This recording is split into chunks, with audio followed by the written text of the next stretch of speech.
show me. Reaction today is I seen it right. Friday as we're going to cap off the It always Let Me Kill Count for the Hannibal series with Hannibal Rising, which is a I prequel seen of the infamous Hannibal series we've been going through. Now we started from Manhunter, almost started with Silent Land before I found Manhunter was before that, but anyway, we had started Manhunter and went to the Academy Award winning Silence of the Lamb to the subsidiary sequels of the sequel of Hannibal to the remake of Manhunter, which was titled Red Dragon, the book by the name Red Dragon. Now we're going to learn about the Hannibal's beginnings with Hannibal Rising. So, without further ado, and this is be the first time where Evan Hawkins do not feature in it since his days on Manhunter, as he wasn't the original Hannibal Lecter on Manhunter. But I think he made an appearance, who knows. But anyway, other than that, let's check out Hannibal Rising kill count. If the movie came out in 2007, let's get it.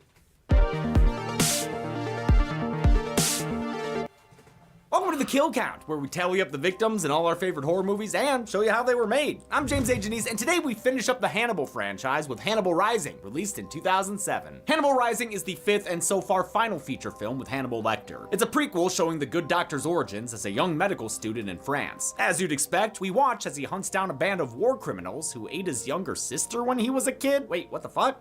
Is that right? I mean, you're telling me this kid is Hannibal, but I'm watching him weeb out with a samurai sword. I don't see how we got to this point. Anyone wanna... No? This is what we're doing?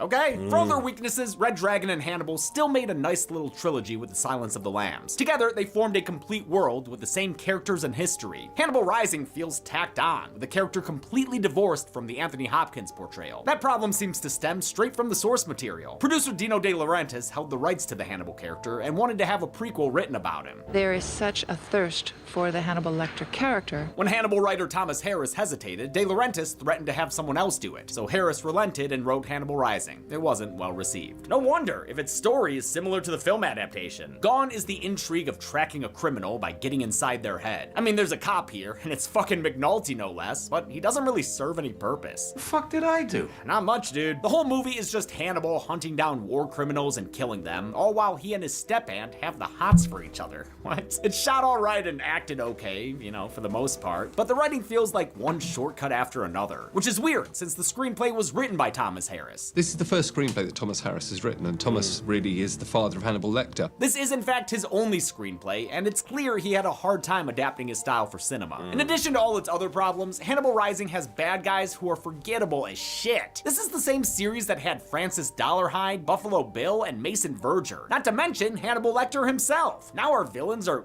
these dudes? There are good actors among them, but they don't stand out. Hell, when you first meet the characters, you don't even know how many you're supposed to remember. And throughout their scenes, no one makes an individual impression. All of them are just sneering, dirty men who are out to do the worst things possible. There's no sympathy or camp. It's just evil. I don't like Hannibal Rising. I think it's a sad end to Hannibal's film career. I'm happy the TV show gave the character some redemption because I'm telling you, man, this ain't it. It's completely bland. It's like if Netflix made a Hannibal movie. It's background noise at best. Sometimes you just don't need to see a character's backstory. After all, you don't always hear me telling you about Past James. Here we go. James. I remember him well. You might say he was naive to the ways of the world. I mean, he didn't even have to think about preventing Let me find out Jamie had some long ass hair back in the day. male pattern baldness with clinically proven treatments from Keeps. Yeah, sure. Lord. With Keeps' online subscription services, I save time and money from the comfort of my home thanks to discreet packages that are delivered right to my door, and for half the typical cost of a pharmacy. But he didn't have to worry about saving time at all. Look at him, not a care in the world, not a thought in his head. He doesn't know that Keeps offers both FDA-approved treatments, like minoxidil, a solution you apply to your scalp as instructed that should show results in 4 to 6 months. Although some research does suggest minoxidil can be toxic to pets, and Past James definitely doesn't know that users are encouraged to look into the necessary safety precautions for using minoxidil without exposing their pet. So maybe it's a good thing that idiot doesn't know about minoxidil. Oh, going to throw on a horror movie? I can respect that, Past James. Oh man, that's a hard pick, Past Me. Can't go wrong with those two. Wait, what are you doing, Past James? What are you reaching for? No, it can't be true. I would never do that. Actually, yeah, I would. I really liked that movie as a kid. But I would save money thanks to a special offer from our sponsor, Keeps. Just go to keeps.com/deadmeat or click the link in the description. That's KEEPS.com/deadmeat. Anyway, this movie's bad, but it's got kills, so let's get to them. I don't know. The movie begins with a pig. Wait, is this prequel about those pigs from Hannibal or the cannibal from Hannibal? You gotta be more clear, title card! In the forests of Lithuania, a young Hannibal Lecter is playing with his younger sister Misha. For Misha. They're interrupted by distant bombing because it's 1944 and Nazi Germany has occupied the region. To avoid the approaching German army, Hannibal's family relocates from their house. Or, I'm sorry, their friggin' castle. But I guess it makes sense for Hannibal to have grown up with a house staff and shit. That's probably how he got used to the finer things in life. Or as Krendler put it, Ortsy-fortsy stuff. the Lecters flee to their hunting lodge as Nazi troops occupy their mansion, executing their Jewish cook off-screen in the process. Hard to make jokes with this subject matter, but I do wish this guy could have lived out his provincial life peacefully in Bell's Village. The Lecter family forest hideaway proves not to be hidden very well, since they're soon visited by Deadites? Oh, no, it's a Soviet tank crew. This checks out, since 1944 was the year Soviets took Lithuania from the Germans, ending an occupation that began in 1941. The Russian soldiers want water and seem friendly otherwise, but tanks are a good way to let the flies in. Soon enough, Nazi planes arrive, starting a firefight. Papa Lecter makes a run for his kids, but he gets gunned down with a hail of bullets. The Soviet tank gunner manages to shoot the Nazi pilot, but the plane crashes into them and causes a fiery explosion, which kills the Soviet soldiers and the Lecter family servants. Mama Lecter survives long enough to stumble towards Hannibal, only to dramatically die in the young boy's arms, turning him into a baby doll. He has enough sense to save his baby sister Misha, and they flee from shells popping off like a Jiffy Pop factory on fire. In a bombed out village, the dead and dying are being looted by a group of Lithuanian mercenaries disguised as medics. They arrived earlier with those Nazi soldiers at the Lecter castle, and we will come to not really know them as the movie's bad guys. The various shots of the battlefield give us 22 dead bodies to add to our count. God damn it, is this gonna be one of those on top of all its shittiness? Speaking of shittiness, posing as medics with Red Cross patches like this would be declared a war crime in the Geneva Convention after World War II. The leader of these war criminals is Grutus, who stumbles across the injured SS major they were taking orders from. Kill a few gypsies, you said. Kill a few Jews and we'll make you SS.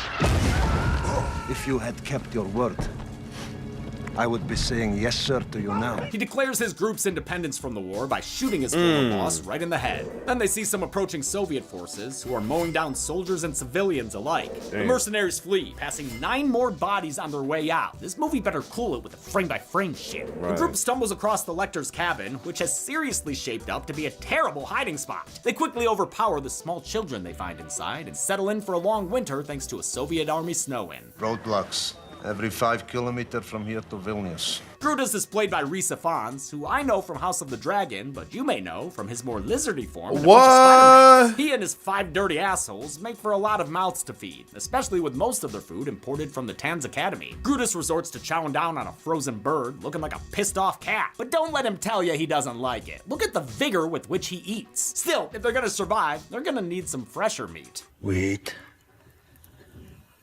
or die. They stare steak knives into the kids, but before they can get this Donner Party started, the movie jumps ahead 8 years. Hannibal Lecter is now a teenager, and he's haunted by what happened to him and his sister, but he's unable to remember any details, including the names of their tormentors. He lives at a foster home for kitty cannibals, which is actually his family castle, which has been converted to a Soviet state orphanage. Wait, what? Why? I mean, I get it from a historical sense, turning a castle into like an orphanage, but like, why put him back there? In any case, he doesn't like it here. You do not honor the human pecking order.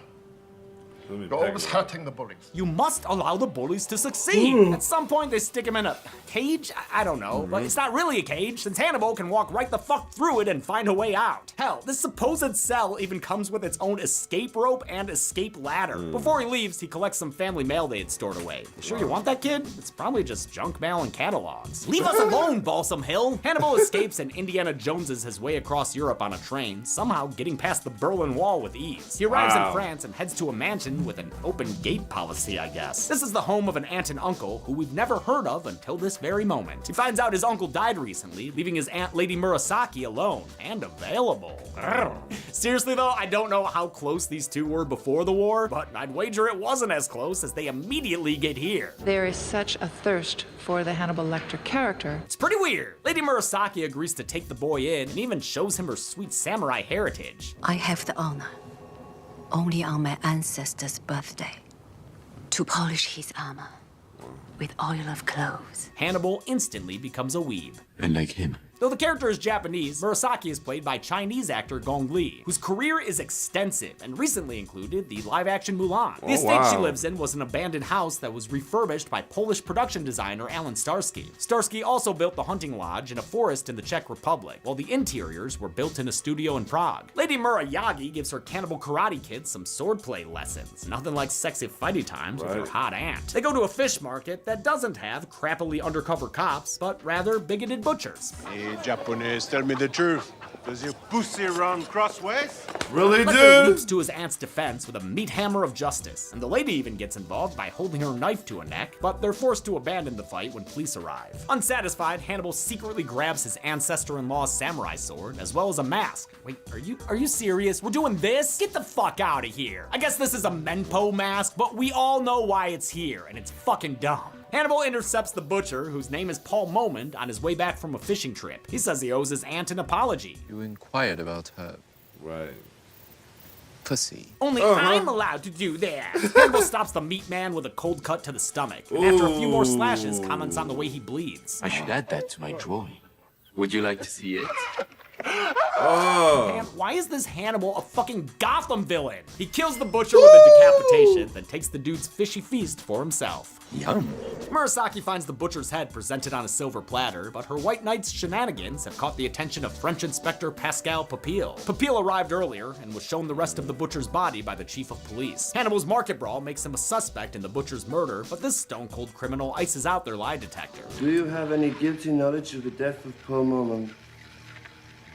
Guilty knowledge? Limit your responses to yes or no. No. Papille is still suspicious of the boy, but his interrogation is interrupted when the butcher's head is found outside the station. We see that it was dropped off by Lady Murasaki, who carved a swastika in his forehead to make it appear politically motivated. Earlier, we learned that the butcher had been Vichy during the war, meaning he collaborated with and assisted the occupying Nazis. Hannibal is released, so he can go get hot for his aunt some more. Sometime later, Hannibal is admitted to a medical school in Paris. With her estate too expensive to maintain, Lady Murasaki moves with him to the city. He joins a work-study program that gives him plenty of bodies to play with, including this headless one that I'll go ahead and put on the count, sure. The job also reunites him with Detective Papille. Hannibal Lecter, what are you doing here? The body. I'm a medical student now. Oh, what the fuck just happened?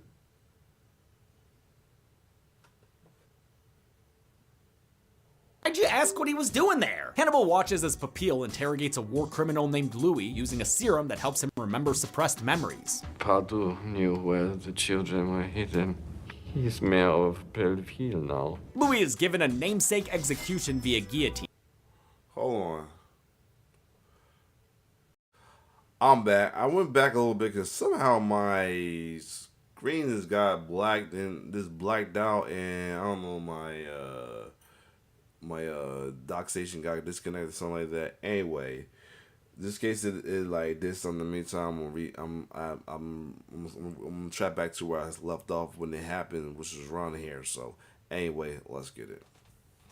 I followed your progress. Then why'd you ask what he was doing there? Hannibal watches as Papille interrogates a war criminal named Louis using a serum that helps him remember suppressed memories. Pardo knew where the children were hidden. He's mayor of Belleville now. Louis is given a namesake execution via guillotine, which France continued to use for executions until 1977. Whoa. Hannibal busts out his favorite record and gets his Travolta on with some stolen truth serum. It allows him to remember the terrible truth once and for all. The mercenaries killed and ate his little sister Misha like a coven of fairy tale witches. The newly uncovered memory continues as Hannibal recalls that the cabin was destroyed in a bombing run. Amidst the chaos, one guy returned to grab the group's dog tags. Pot Watcher! Howdy! Wait, I'm sorry, his name is Pot Watcher? Pot Watcher, Damn, these villains suck. Another explosion sends a beam crashing onto the porcelain peeper, Ooh. killing him and burying the soldiers' dog tags. Determined to hunt down his sister's killers, Hannibal returns to Lithuania to uncover their identities. Along the way, a border patrol guard tips off Dortlich, Brutus's right-hand man. He's now working as an officer in the Soviet border troops and remembers Hannibal's name from the war. Dortlich is played by Richard Brake, a seasoned kill count veteran who's now making his 6th appearance on the channel. That might be the most anyone's made playing a different character each time. Someone fact check me on that. Dortlich tracks Hannibal to his family lodge where the boy uncovers his sister's remains and the identities of her killers. Coldness. Brutus. When Dortlich attempts a sneak attack, the cannibal counters and incapacitates the officer. Lecter ties him to a tree with one end of a rope coiled around his neck and the other around a horse. He asks Dortlich to send a confession via Pony Express. As his leash tightens, the officer gives up info about his confederates, but Hannibal still thinks this guy can rope burn in hell. He tells his horsey to giddy up, giving Dortlich an eye-popping off-screen death. With the exit of Richard Brake, the villains somehow become even less interesting. After the kill, Hannibal licks the blood off his fingers, giving him the taste he'll come to love. In fact, when the police discover Dortlich's head later, they find his cheeks have been removed and eaten. Looks like Hannibal took some earlier cooking advice to heart. The most exquisite bits of the fish are the cheeks. This is true for many creatures. Hannibal arrives back home where Murasaki has been mulling over his Patrick Bateman sketchbooks. She's been worried about him, but he says that everything is okay since he's finally found his sister's killers. They go to a restaurant owned by one of them, Kolnas, where they see that he's become a family man. He's even got a cute little daughter, and Hannibal recognizes that the bracelet she wears was stolen from his sister. Just because you have kids don't mean you ain't a piece of shit though. Kolnas is still a dirtbag, as revealed when we train spot his sex trafficking operation. His partners in crime are his old war buddies, and he tells them who's suspected of killing Dortlich. Hannibal Lecter. Big Bad Brutus, looking much more slick these days, recognizes the name of their old dinner guest. He sends Milko, another one of his merry men, to take care of the boy cannibal. Milko stalks Hannibal to his workplace and scopes him out with the world's tiniest camera. It's so cute. He tries breaking into the morgue where his target is working on a couple of bodies. I'm pretty sure I didn't count morgue bodies way back in Reanimator, but I think my rule now would be to count these guys, so yeah, sure, get in there, whatever. Hannibal gets the drop on Milko and shanks him with a needle full of drugs. He interrogates Milko by spraying him down like a baby in Hannibal, hoping to get to the bottom of this layer cake. It happens in a formaldehyde tank that has some preserved bodies in it. Do you count these? I guess, yeah. Milko's fear here is genuine. Actor Stephen Walters was claustrophobic and had to do the scene partially with his hands tied together. He was scared to death, literally scared to death, so not that much acting was required. The merc coughs up Brutus's home address, but that doesn't stop Lecter from turning him into a human pickle, leaving him to drown in the chemicals. We later see him roasting the remains in a cremation chamber. Papil's been catching on to Hannibal the Cannibal's MO and pays a visit to Murasaki to warn her about her nephew's behavior. Not that he needs to tell her, she done noticed that Hannibal had been getting kinda cray and sexy. The inspector finds the soldier's dog tags in Hannibal's home and takes him in for questioning. Papil wants to prosecute the group for war crimes, but Hannibal wants to keep this revenge party amongst friends. Even though everyone in this movie knows Hannibal is guilty, there's no evidence, so the inspector lets him go. I guess now is when I'll say that I absolutely hate this portrayal of Hannibal. I hate it. Despite getting a movement coach to help him mimic Anthony Hopkins, French actor Gaspard Ulliel never feels quite right. His version of the character comes off as such a try-hard little edgelord, nothing like the sophisticated psychopath we know. The look and voice are just too far apart. But it feels weird ragging on Ulliel's performance since he tragically died in a skiing accident in 2022. Though I Wait, that was him! Oh, remember that accident? Oh my god, that was him! Yeah, I remember hearing about that accident. Oh, man. Hold up. What's his name again? What else he played on? Hold on. I remember hearing about that accident. I didn't know that was him.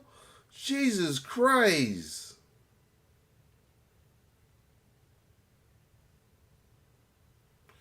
Yup. What else he played on?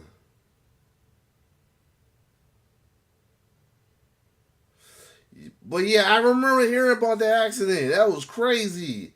Did not know that was him.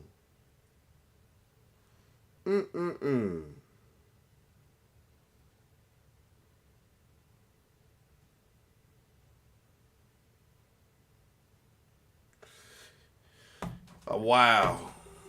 Hannibal, I've heard he's good in Moon Knight and Yep. It's Only the End of the World. And he was a popular fan casting choice for Edward Cullen in Twilight. I could see it. Of course, regardless of his acting talent, it sucks that he died. Wear your helmet, folks. When Hannibal returns home, Murasaki begs him to stop his revenge tour and settle down with her, his hot step-aunt. But before he can even begin to unpack that, Hannibal's got his own ghosts to deal with. I can't. I already promised Misha. He stakes out Brutus at his lavish compound and sneaks in and sets up an explosive finale with a MacGyvered latex glove time bomb. A steamed up Hannibal confronts Brutus while he's having tubby time. I'm glad you're here.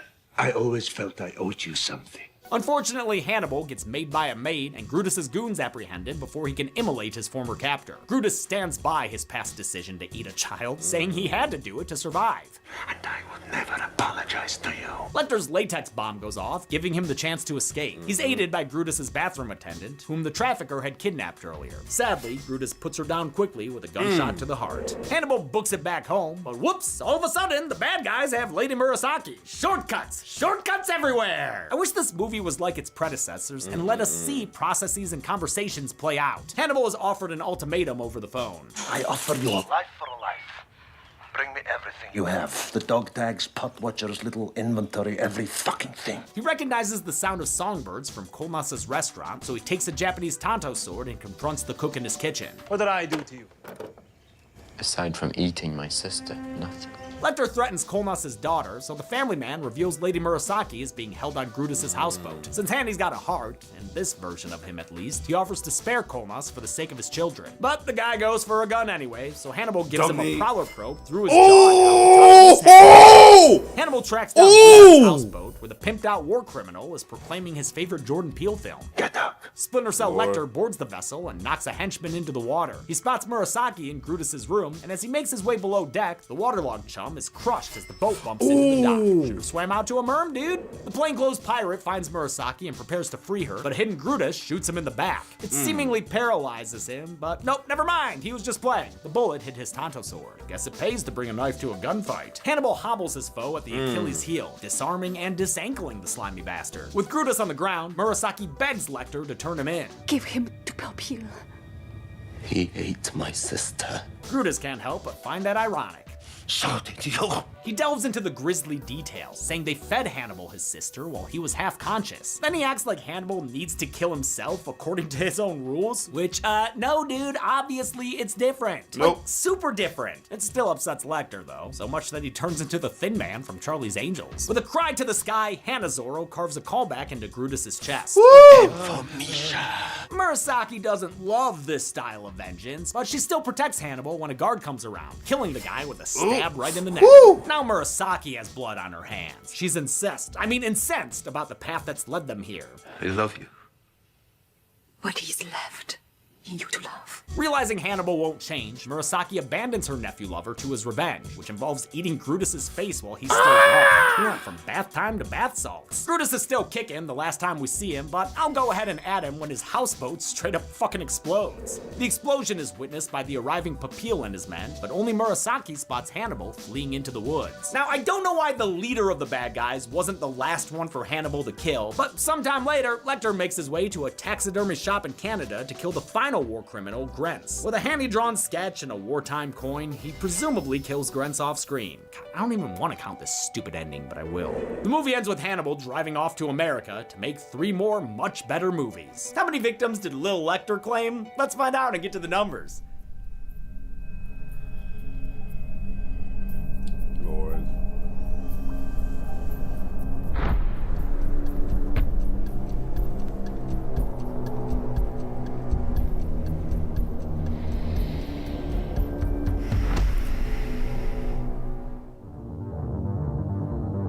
We counted 62 kills in Hannibal Rising. 52 of the victims were male, 6 were female, and 4 were unknown. Those were the bodies in the morgue in the formaldehyde tank.